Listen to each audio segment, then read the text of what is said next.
Stay ba? Pangina? Na-experience ko rin kasi yun eh. Na-experience ko rin kasi yun nung first lip sync ko with Binti Fresh. Naakala ko ma-eliminate na ako. Pero bago natin pakinggan yung sagot ni Angel, kasi nanginginig pa siya with so much emotion. Gusto kong batiin, parang winner din tonight si Maxi! For being a good sister, how do you feel, Maxi, watching that episode? Ayaw nila magsalita.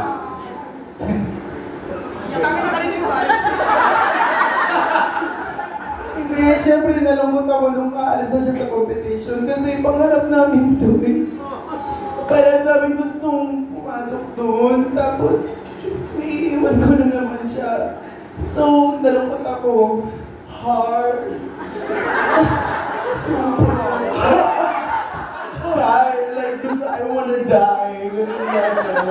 Hindi, totoo. Like, sabi ko, kung pwedeng yung spot ko, papunta na lang sa kanya. Gagawin ko kasi gusto ko yung ma-experience niya kung para tanggapin at mahalin ang buong mundo. Kasi na-experience ko na yun.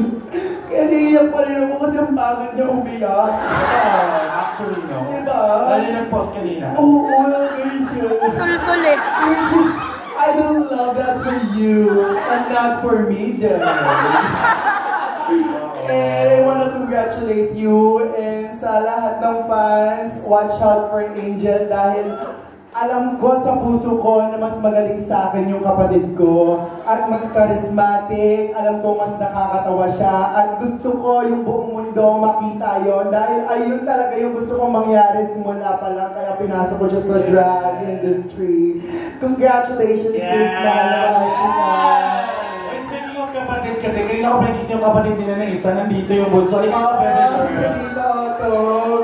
Member din natin. Wala na iyak. Grabe yung iyak ka kanina pa. Ano lang yan, anong tawag dito?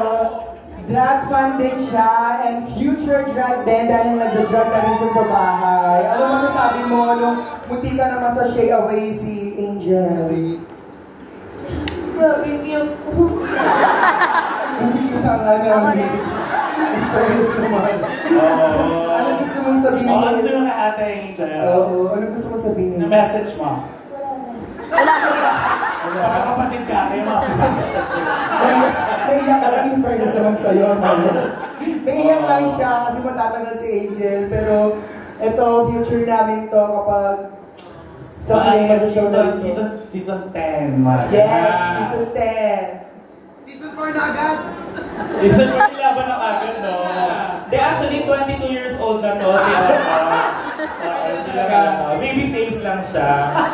Bongga yung tusha niya, yung combo. Sa orphan. Okay, pa natin pakinggan ng ano, masasabi naman ni Angel sa nangyari sa episode 2. Malamig kasi dyan may fan dito ako sa kanila. That's okay. Oh my God. Until bumukas ang mga ba't kayo tumatawa? Hindi na nila alam kung kailan kasi seryoso. Gago ka kasi! Puro ka joke ngayon, ngayon seryoso ka, hindi sa'yo niniwala. O guys, maniwala tayo. Pakita nyo kay Angel seryoso tayo. Hindi ko alam yung sasabihin ko, ma. Talaga ba? Kasi... Ito sinulat ko na. Dahil ano muna yung naramdaman mo nung sinabi ni Mama Pao na sa Shay Away? Doon muna tayo, doon sa moment na yun. Naloka ako, ma. As in, like, akala ko kasi doon na matatapos lahat. Lahat pumasok sa utak ko sa as in, ang tagal ko muna talaga nakatayo doon. Kinoconvince ko yung judges. Gusto ko pa mag-stay. Kasi alam ko sa sarili ko na, I have more. Marami pa akong kayang patunayan. Friends naman. Ano ba?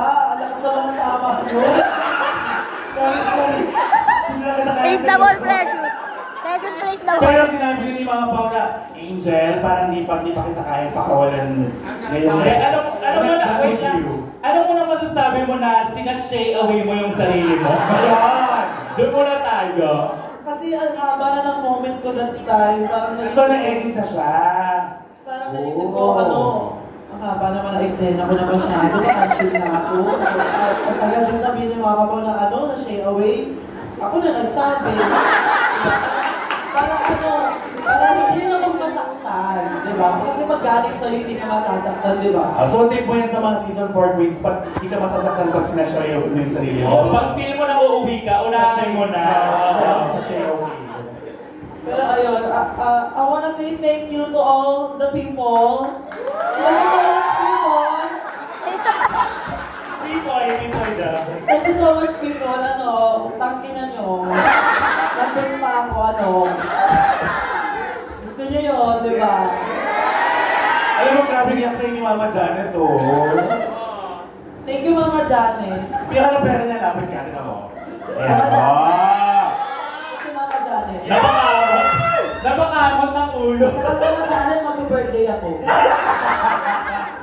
Okay na, sa mga sasyayaw, lapit kay Mama Janet, ah. Pwede kayo ng wallet naman. Baka ibigay sa'yo yung wallet, ha? Dali na Mama Janet. Yeah!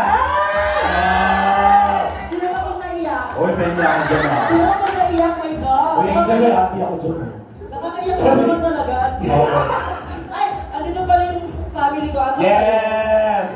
Andyan yung mama ko, yung Dagalang family. Andyan yung Galang family. Ayan. Andyan din yung pamangkin ko. Hello, baby. Malay mo. Yes! Malay mo, may chance. So ano naman sabi naman sinabi ni Pao na hindi pa kita kaya pakawalan ngayong episode 2? Ano naramdaman mo daw? Nalokta ako nun as in pala kasi parang ang lakas ng trip na ito ni mama ko. Gusto ko siyang kotongan. Kasi ano ka ba? Ang ng moment ko nun, hindi mo na lang sa akin sinabi kung ano yung balak mo sa akin. Kung stay ba ako? Kung na ba ako? Diba? At talaga nakatayo doon. Tapos parang sira mo naman kasi mama. Okay, ladies and gentlemen, Mama Pao! Ayun, basta yun kasi wala hindi dadating. Kuya. Pero gusto ko pa rin mag-thank you sa Drag Race for choosing me to stay. Kasi bukod sa naramdaman ni Mama Pao, for sure, lahat sila naramdaman na For sure. may kaya pa ako Deserve bang mag-stay? Deserve na deserve. Congratulations, Angel. Thank you people for loving me. Uy! For laughing ba? Laughing. Laughing. Nakakatawa ka rin kasi. In fairness naman, no? Pwede sa'yo. In fairness naman sa atin. Ayan, maraming salamat, Angel! Yes, and thank you so much sa Happy Queens, of course. Maraming salamat. Si Bading, Maxi, and Angel. Oh my Dahil God. nag-prepare sila ng kailang mga pasabog performances for So, all. at saka